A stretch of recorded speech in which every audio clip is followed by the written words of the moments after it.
Time to re-up YouTube. I am here with the centers list to wrap up my rankings of each player at each position. Before I get started though with this video, I want to say and apologize for not putting Anthony Davis on the power forwards list. That was my mistake. I don't know why I had him penciled down for the centers video, but hey, it'll probably be more interesting to see where he is on this video versus the power forwards video anyway. So roll the intro.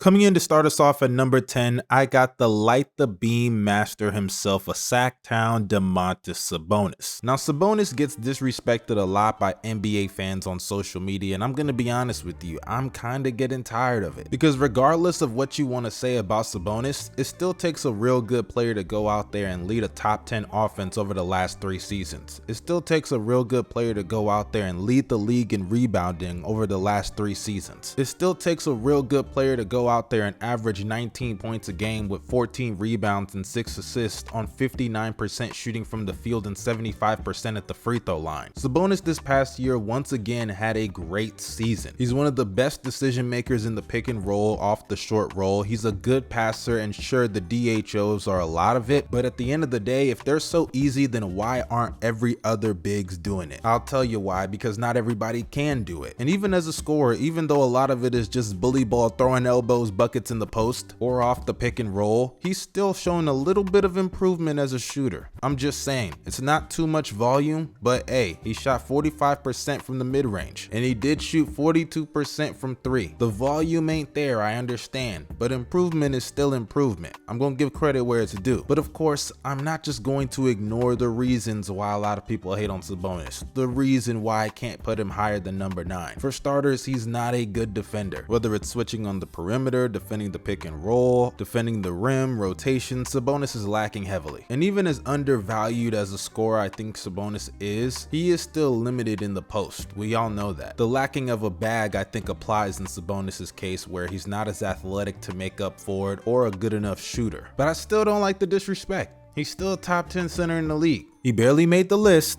but he's still a top 10 center. Coming in next, I have Rudy Gobert of the Minnesota Timberwolves. Now, I know Gobert can be a bit of a polarizing player when it comes to ranking him among other players in the league, but at the end of the day, it should be unquestioned the impact that he has on every single roster he's been a part of. This is a guy that's one of the best interior defenders of his generation. Actually, scratch that, of all time. And even though he's not peak defensive Gobert like he was in Utah, he's still one of the best defenders in the NBA right now. And he's offering the most important aspect of defense, which is rim protection. As this past season, once again, he anchored a top 5 defense in the NBA, which has been the main source of the Timberwolves' success over the last 2 seasons. Now, obviously, Gobert has issues that he presents offensively. The nigga's hands are literally made of stone. It's insane how many lobs and passes he drops. Throw in the fact that in the playoffs, it's a real big problem that at times he has to get benched, and it can even limit his impact defensively. Yeah.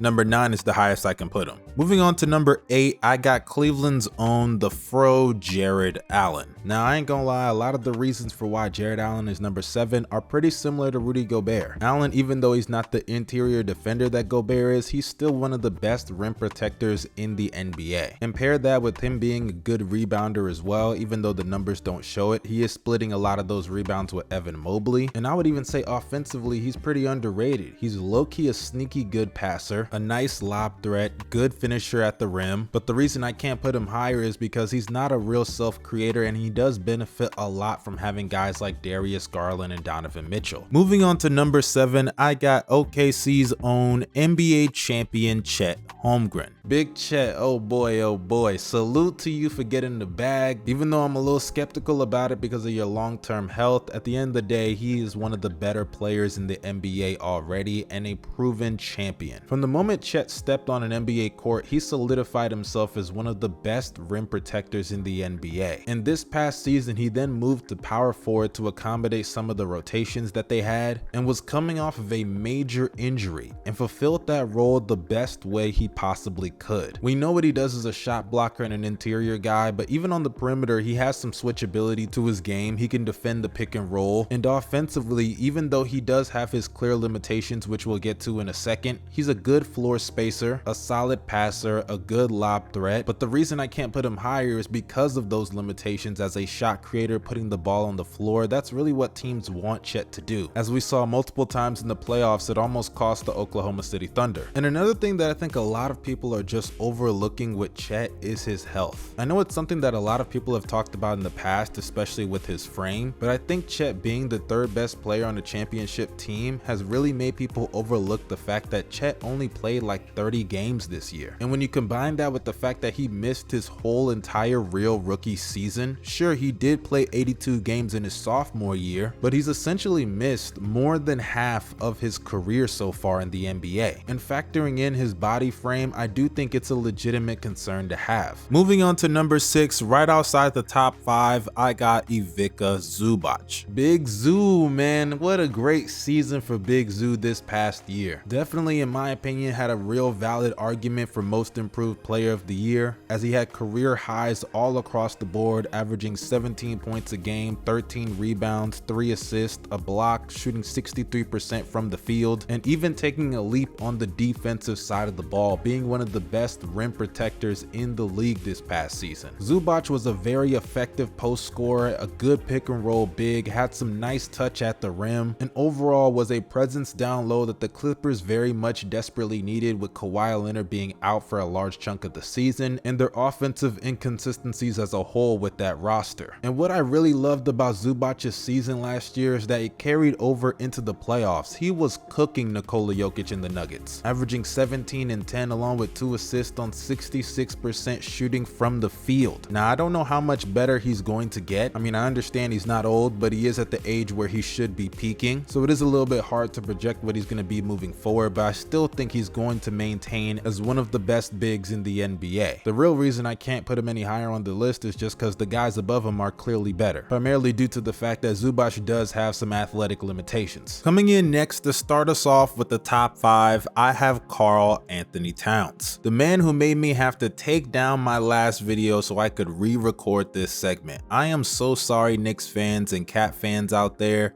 He is a top 5 center in the NBA, and it completely slipped my mind. I'm so washed for that. Cat has been one of the best three-point shooters in the league, and providing that value as a center is so insane. Of course, it's not as valuable, I think, as it was a couple of years ago, but it's still a great thing for this Knicks roster to have, especially with Jalen Brunson as your primary ball handler with a spaced out legitimate stretch 5. Cat is also a good rebounder, an underrated passer out of the post. You can run some two-man action with him, and when he gets on a heater, that nigga is straight up unstoppable. Now, the reason I can't put him higher on the list is for a multitude of reasons. For one, the defense is obvious. He's a horrible defender. Damn near a liability at the 5 spot. He sucks in pick and roll, doesn't move his feet well, he's slow-footed in general, and the IQ at times is just putrid. The amount of times he gets in foul trouble is insane. You also throw into the fact that offensively he does have his limitations. He struggles with physicality in the post a lot, and though he can somewhat make up for it with the floor spacing, when you have a big that cannot be physical in the post, it can be a big deal, as there are times where Cat will be matched up against players that are undersized vastly, but because Cat doesn't have that inner core strength to really bully those guys around, he struggles, even in one-on-one scenarios without double teams or help. Nonetheless though, he's still a top 5 center in the NBA and one of the 20 to 25 best players in the league. Coming in next at number 4, shockingly, I have Joel Embiid. I know. It pains me to put Joel Embiid at number 4. And to be honest, I'm not even too sure I should put him on this list. Embiid right now is probably one of the more polarizing players in the NBA. I mean, I don't gotta talk about his strengths because everybody knows what he brings to the table. He's one of the best post scorers in the league, one of the best mid-range shooters in the NBA, can space the floor, and he's a presence on the defensive side of the ball at the rim. But unfortunately, his career right now is in a state of flux and limbo, as last year he was limited to playing only 19 19 games, and those 19 games weren't very promising, I'll say that. But it was very clear the injuries took a huge toll on him and he was playing through it. Now, I will admit, I do think people are overreacting to the idea of Embiid just falling off a cliff next season. I think he still does have another year or two of playing at an elite level, but I still can't dismiss the idea that his prime might actually be over. Let's not forget, even the season before in 2024, he only played 39 games that year. And yes, those 39 games were amazing. There's a chance he may even win the MVP if he doesn't get hurt, but unfortunately he did. And this past season he got hurt again. So it's really hard to gauge what Joel Embiid is going to be going forward. So I think number 4 on the list for me personally is the safest spot I can put him. At number 3, I got the man, the myth, the alien himself, Victor Wembanyama.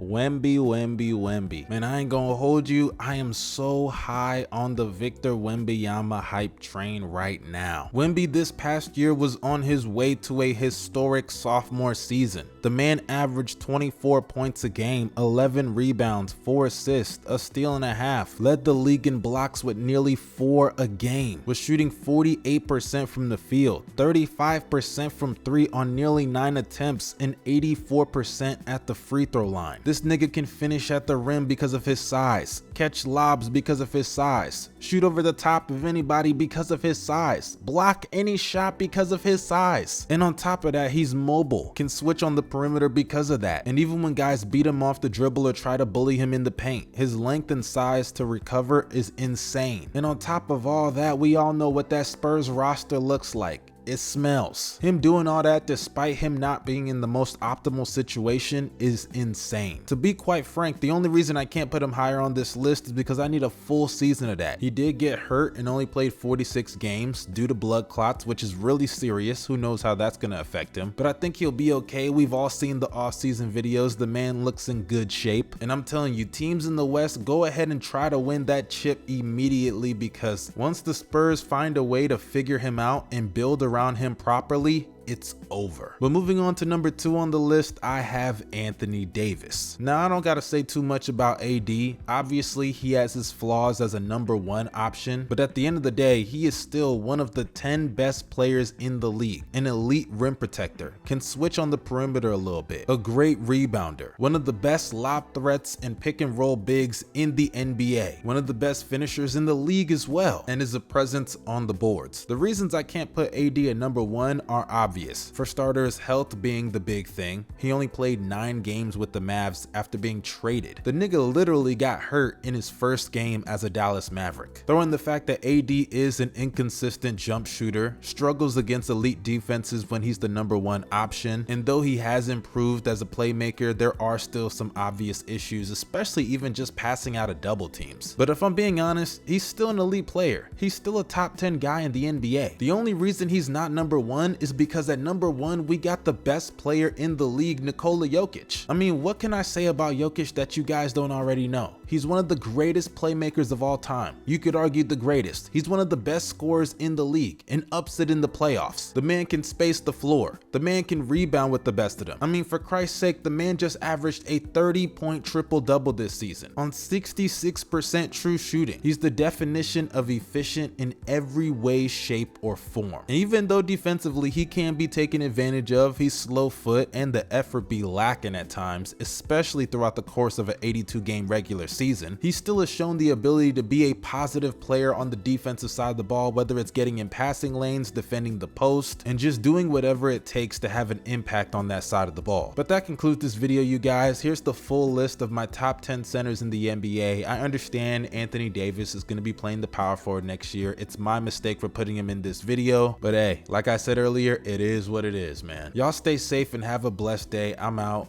Peace.